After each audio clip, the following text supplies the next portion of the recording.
16번 환자 같은 경우에는 25일 처음 증세가 발현이 돼서 전남대병원과 21세기 병원을 오가면서 치료를 받았는데 2월 3일, 그러니까 전남대병원 응급실로 실려왔을 때는 상당히 그 폐렴 증세가 심했던 상황으로 알려지고 있습니다. 광산구에서 작성한 문건에서 아마 그런 내용 때문에 이게 확산되고 더 증폭되는 모양인 것 같은데요. 피를 토한 게 아니고 가래에 피가 좀 섞여 보인다 수준인 걸로 현재로서는 그렇게 파악하고 있습니다. 피를 토했다거나 아니면 뭐 마스크에 뭐 피가 묻었다거나 이거는 사실 확인된 바가 없습니다. 처음에 전남대병원 응급실에 실려왔었던 그 상황보다는 상태가 조금 더 호전되고 있다. 저희로서도 이제 의료진의 얘기를 빌어서 확인할 수밖에 없는 거기 때문에 전남대병원 진료처장이 그렇게 밝히고 있어서 호전되고 있다라고 저희는 그렇게 얘기를 하고 있습니다. 오늘 오전에 확진자 판정을 받은 뒤에 전남대병원 음압병실로 이송이 돼서 현재 격리 치료를 받고 있습니다. 21살 큰딸, 그리고 28번 환자죠. 그리고 18살 고등학생인 둘째 딸, 어린이집에 다니는 아들 7살 전후로 제가 기억이 되는데요.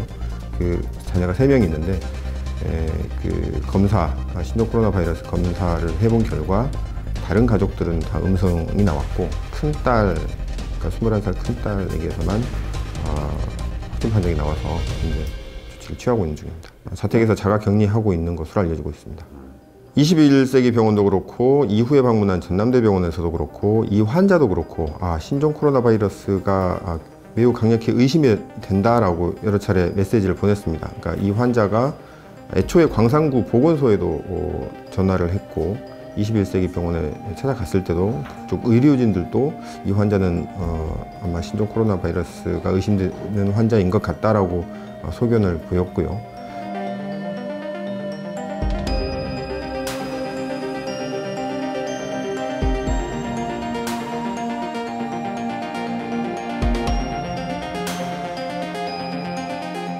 그래서 이제 그랬을 경우에 이제 지침은 보건소나 1339 신고를 해서 보건소 혹은 광주시 보건환경연구원에 그 검사를 맡아야 됩니다. 그런데 이분이 처음 그 신고를 했던 1월 27일 이때의 광산구 보건소 혹은 광주 동구보건소 그리고 1339 모두 그 중국에 다녀온 여행객이 아니다 라는 이유로 검사를 받을 필요가 없다, 이런 그 반응을 보였습니다. 그래서 검사를 하지 않은 거죠. 검사를 하지 않았기 때문에 그 확진 판정이 그만큼 늦어지게 된 것이고요.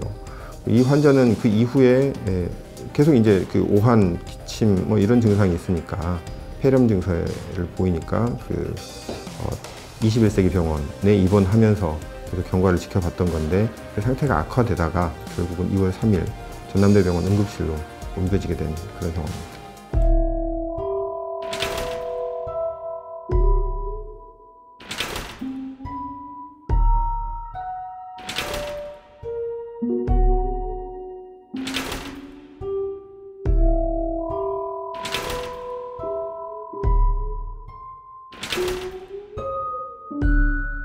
그럼 전대병원 응급실에 와서야, 악화된 상태에 와서야 검사가 이루어졌다? 그렇습니다. 이거는 이제 이 보건소 혹은 광주시 보건환경연구원에서 이렇게 통제를 하는 검사 시역도 그쪽에 다 마련이 돼 있고요. 거기서 이 환자는 그 검사가 필요하지 않다 판단을 내려서 아마 검사 시약이나 키트가 한정되어 있기 때문에 그런 것이 아닐까 그렇게 생각이 됩니다. 지침상 그렇습니다. 주로 이 신종 코로나 바이러스가 중국 우한시 후베이성을 위주로 이렇게 확산되고 있기 때문에 주로 여기를 다녀온 환자들을 상대로 검역이 이루어지고 있고 또 입국이나 출입국 절차들도 이 후베이성을 위주로 지금 현재가 돼 있지 않습니까? 의심 증상에 대한 검사를 하는 것도 역시 이 중국에 여행을 다녀왔느냐 이 여부를 가지고 판단을 하는 것이 보건당국의 현재 지침입니다. 근데 이것을 과연 중국으로만 한정시킬 것이냐, 이미 중국 이외에 동남아시아 여러 국가로 확진자가 발생하고 있고 이런 상황에서 좀 더 의심이 되는 나라를 좀 더 범위를 넓혀야 되는 건 아니냐 이런 여론이 확산되고 있습니다.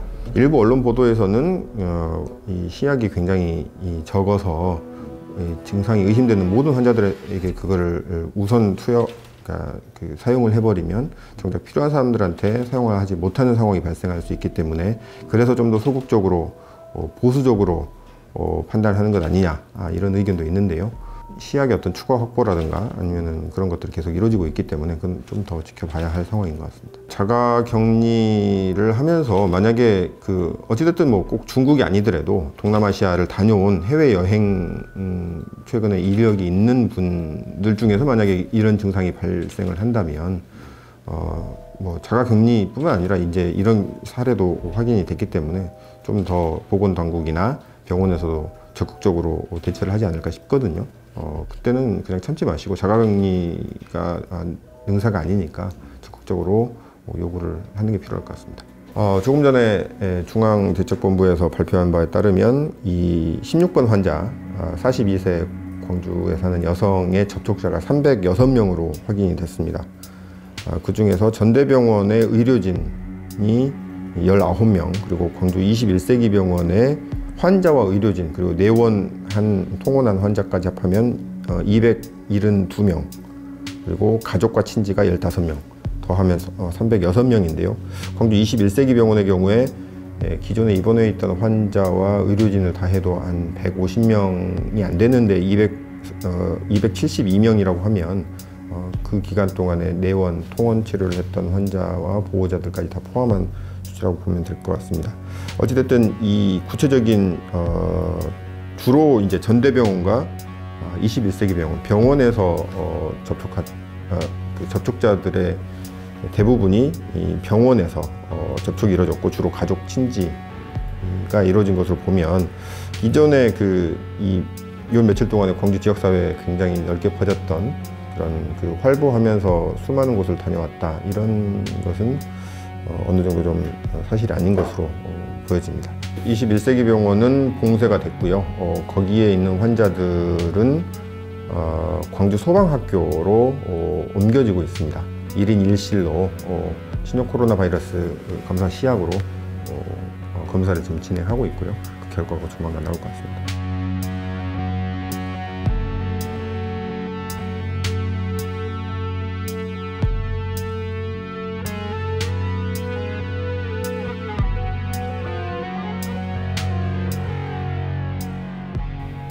대부분의 지금 SNS를 통해서 유통되고 있는 16번 환자와 관련된 정보는 대부분이 가짜 뉴스라고 일단 보시는 게 맞을 것 같습니다. 저도 그런 것들을 여러 지인들이나 가족 친지들을 통해서 저도 받아보고 있는데 대부분 사실이 아니었습니다. 뭐 어디 학교 교사 16번 환자가 교사였다든가 아니면은 어디에 근무하고 있다라는 사실은 실은 아직까지 확인된 바 없습니다. 그렇기 때문에 이런 실은 가짜뉴스의 위험은 굳이 따로 설명드리지 않더라도 이게 왜 나쁜 것인지는 여러분들도 다 알고 계실 문제라고 생각이 들고요. 현재까지 이 보건당국이 공식적으로 발표하는 정보에 유의하시면서 그 정보를 믿고 예방수칙이나 행동수칙을 따르시는 게 최선이라고 보시면 될 것 같습니다. 예, 광주 MBC 뉴스도 봐주시고요.